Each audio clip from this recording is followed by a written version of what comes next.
My name is Phil. I run PhilsComputer Repository, which is currently the largest English computer business in Seoul and surrounding areas. I specialize in custom desktops, laptops, and computer repairs and everything in between. If you have an issue with your computer or if you want one, I can help you with it.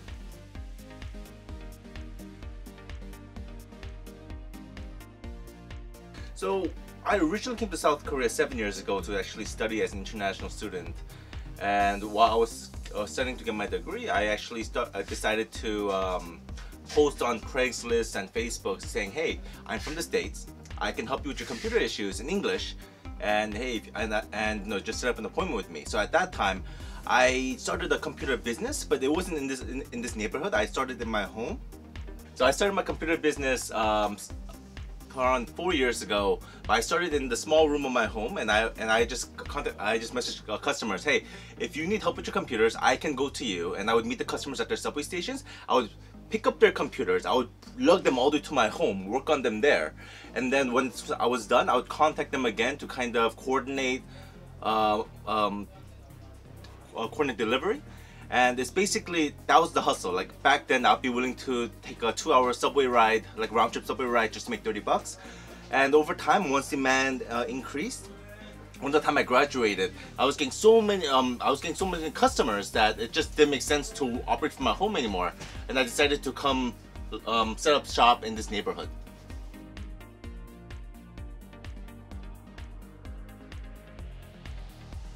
Well, it was basically, it's a two-way street. I was born and raised in New York City for 20 years, so English is my first language. And there were a lot of native English speakers in the country that didn't really have anywhere to go for computer assistance. So it was kind of like, it was easier for me to communicate with the customers, and it was like a give and take situation. So it was beneficial for all parties.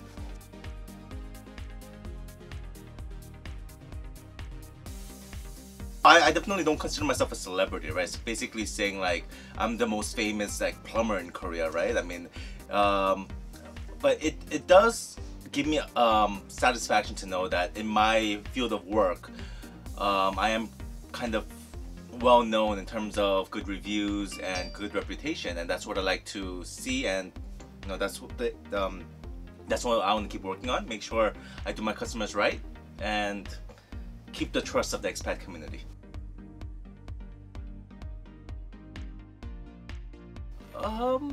Well, computer repair encompasses such a large number of services, right? Basically, if your computer isn't working as it should, right? That means, well, whatever's wrong should be fixed. But there are situations where a computer, by definition, might be working as it should, but it's not up to par with the customer's demand. And in that case, it might be a computer upgrade or anything in between. Now, no, that's it. I also specialize in custom desktop computers, and in this building specifically, in Sun Plaza, I would imagine that over 80% of the businesses here can assemble a computer. I mean, that's not very difficult at all. There's a very large DIY community online. That being said, I spend a very long time working building customers' computers. Like per computer, I spend the most amount of time that I can on it to make sure everything is perfect. And I would say that there's no business or individual that I've seen in the whole country which has better cable management than I do. So it makes your computers very neat, well organized, and something you can take a picture of and you know, upload online and all that stuff.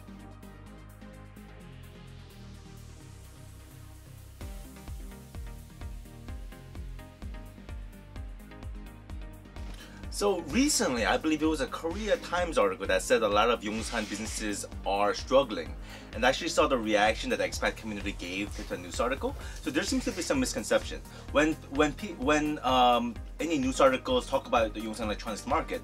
A lot of expats, like the ones that had bad experiences, assume that the article is talking about iPark Mall, which itself is one specific building of the whole neighborhood.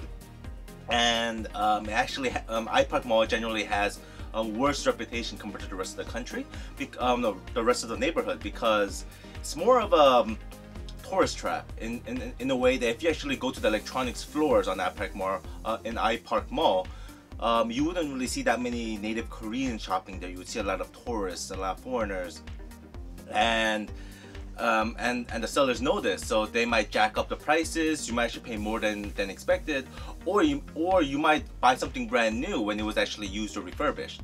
So due to that stigma, iPark Mall has a bad reputation amongst the expat community.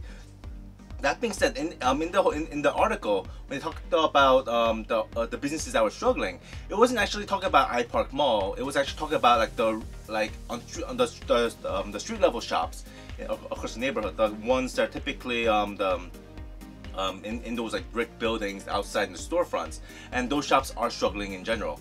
That being said, Sunny Plaza, the largest building in the whole country for computer-related businesses, it isn't doing that bad. The rent is already cheap as it is, and a lot of shops, a lot of businesses operate online on Gmarket and other online retailers, and they're not really struggling that much. But definitely the whole neighborhood itself did shrink over the past few decades because a lot of around 2 decades ago, a lot of shops were more like window shops, right? You would actually just go and you buy the items at the stores, but now you can see that a lot of the shops have downsized. So you see a lot of shops selling online. So these days, one business that might sell online will do the same work as around five or six mom and pop shops 20 years ago. So the neighborhood did shrink. The reason why I decided to have an office location here is because due to this neighborhood, I actually don't have to keep any inventory for any of the items that I need, right? Because all my suppliers, all my wholesale suppliers are in this neighborhood. So I don't need to have an inventory of 20-30 different models of graphics cards. I can just call my suppliers if I need one or two. I can just call them and say, hey, I need a GTX 1080, and within 30 minutes they just come and deliver to me. So I keep my because I don't have to keep any inventory, I offer the best deals to my customers, and everyone is happy.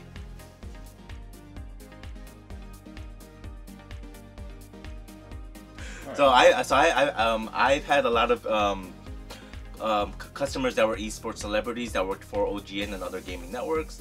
I've also had, well, not like celebrities in the sense, but I've had like CEOs of major corporations come into my small office to buy something because they heard of my reputation. And I also get a lot of actors, like foreign actors that you would see on TV. On top of my head, the most famous celebrity that was my customer in the past like 2 months would be Sam Hamilton, right? The one you see on TV. And he bought a very nice gaming computer from me, and I hope he's happy.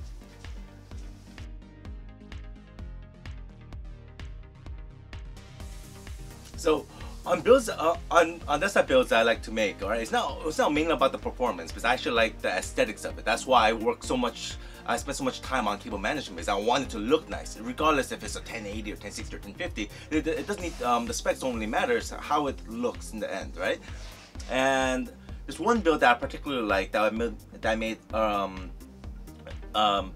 2 days ago, which was a black and white themed build with a PCIe riser that made the graphics card vertical instead of horizontal, and it wasn't the most expensive build I made this year, definitely not, but it just looks so neat, and the color matching is what I would personally like to have on my own desktop build, and yeah, and that was absolutely fabulous. That is really pretty. That's pretty, isn't it? Oh yeah. Gosh, your cable management is like.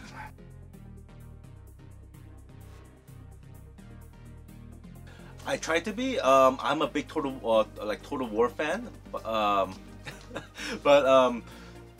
with a Total War is not really geared towards someone with a full-time job. Is if you start a campaign, like the whole day can go by, literally, like if you don't have to eat, like 24 hours can go by, and it's just crazy, right? So these days I work 80-90 hours a week because I don't have any employees by choice, and I do all the work by myself. So these days I really don't get a lot of time to play games, but when I do, I might play. I currently play Total War, and there's a new indie game called There Are Billions, which is making rounds on Steam and social media, which is kind of like a survivor game with Imagine like Clash of Clans with random waves of zombies coming into across the map. It's fantastic. The best historical Total War right now is Shogun 2, right? The one that came out a while back. And currently I play Warhammer 2. Warhammer, yeah.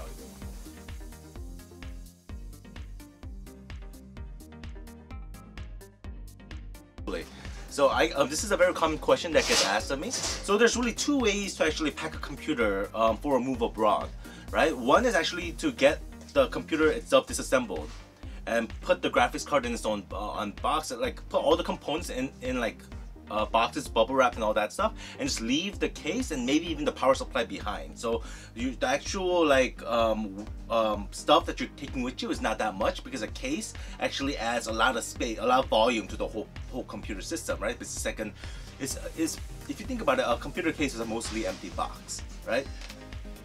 So that's one way, but you would have to actually, once you reach your home country, you would actually have to go to a local computer shop, pick out another case and maybe another power supply and get it reassembled there.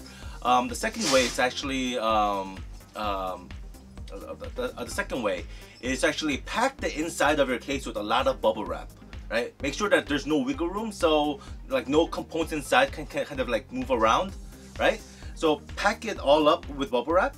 Close the case, and hopefully you actually have the original case, the original box for the case, and wrap that as well. I have some pictures that I can send you guys of the step-by-step process. And generally, if you really use a lot of bubble wrap, it will arrive in one piece.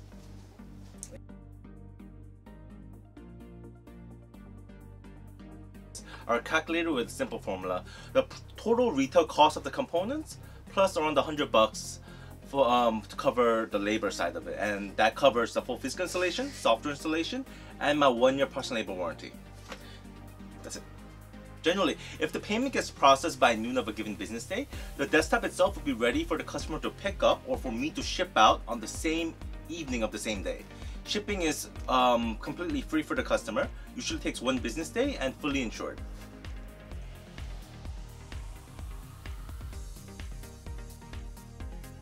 Whenever there's a new generation of computer parts, as a business, I have a different approach to it compared to a user. The question that I have to answer for myself and for my customers is it worth it? Is the new generation of whatever component worth it for the customer? Is it stable? Is it something that if I start offering this a new generation of components, immediately would I experience instabilities on my customers' builds? And how is the price different from its previous generation of models? So in this case, I'm talking more about whenever there's a new generation or new release of CPUs or graphics cards, or maybe they have a different type of SSD. These are all questions that I have to take account to, because if a new generation of components doesn't really live up to the hype and it costs way more, it might not be the best option for my customers.